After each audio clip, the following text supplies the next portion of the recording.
J'ai envie de vous parler de la dépression spirituelle, un état de profonde remise en question, où l'on ressent un vide existentiel, une perte de sens et une déconnexion profonde avec soi-même et le monde.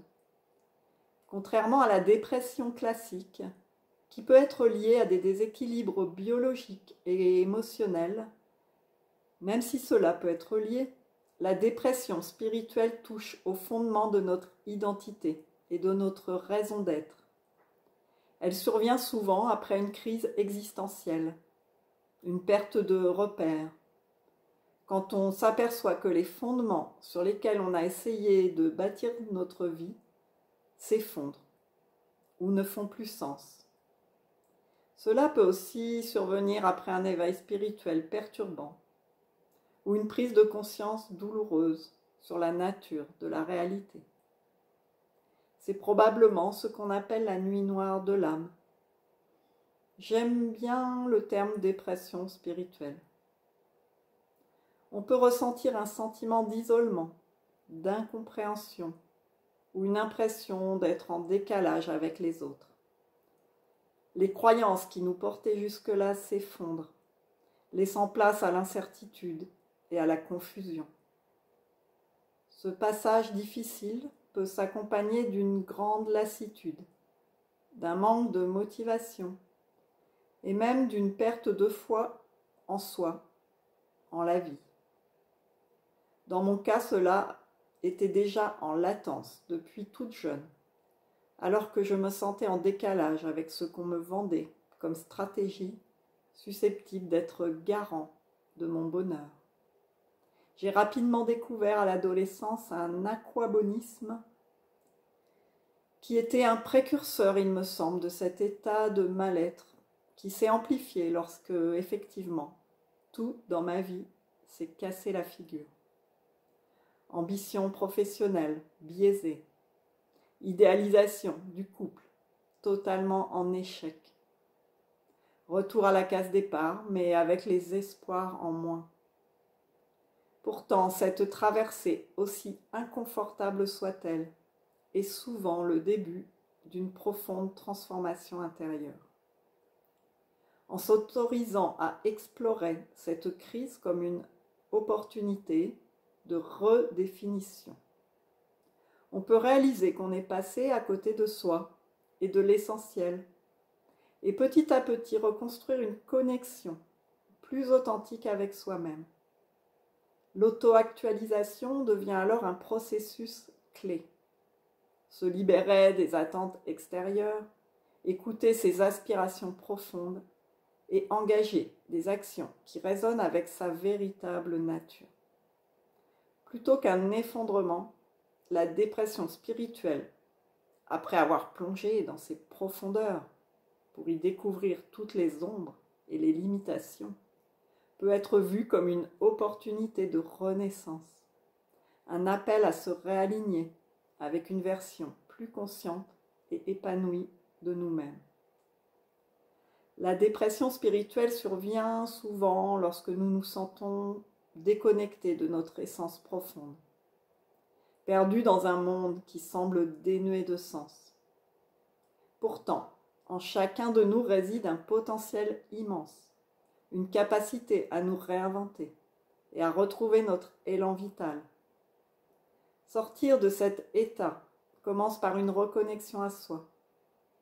Écouter ses aspirations authentiques, explorer ses émotions sans jugement et s'autoriser à évoluer.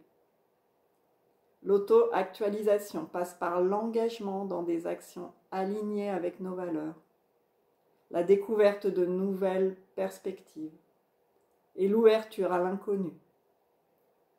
Chaque expérience, même douloureuse, devient alors un tremplin vers une conscience élargie. Cultiver la présence, nourrir son esprit et oser exprimer son unicité transforme peu à peu la souffrance en forme créatrice.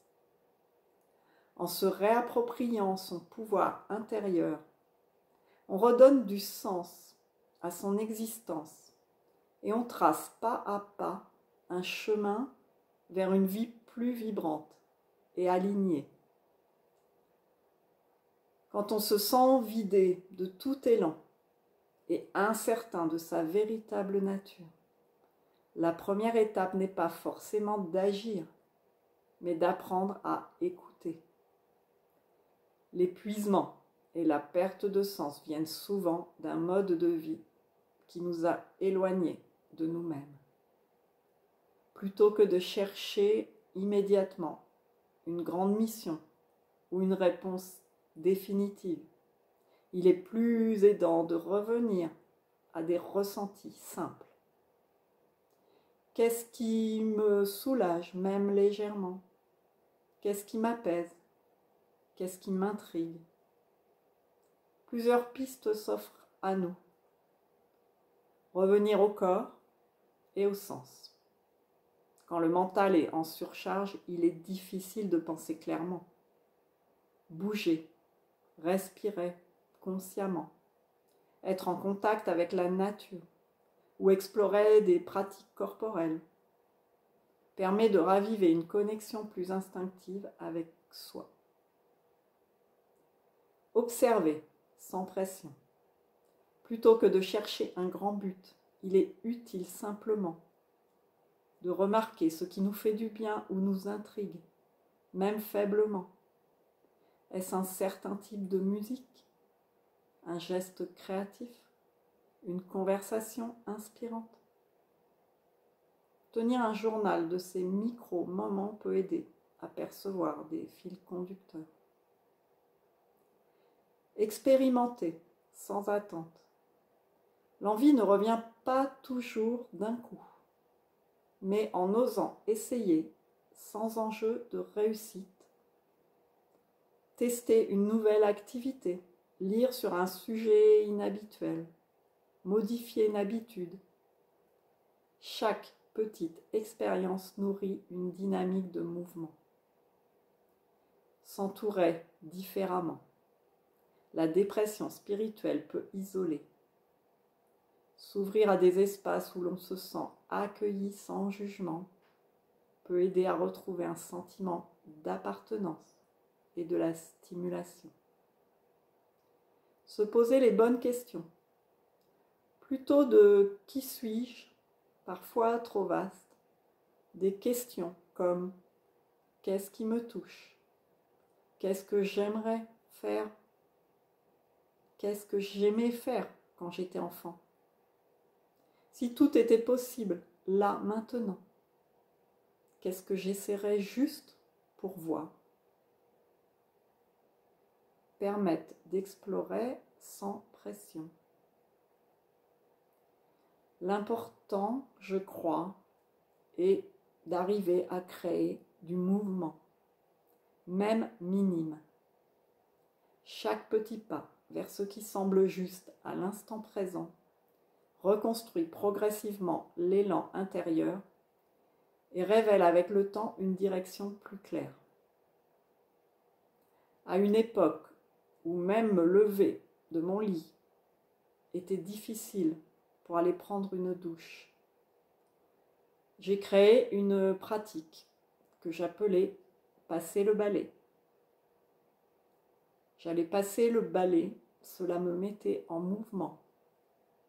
Et ensuite, après un mouvement, d'autres mouvements surgissaient.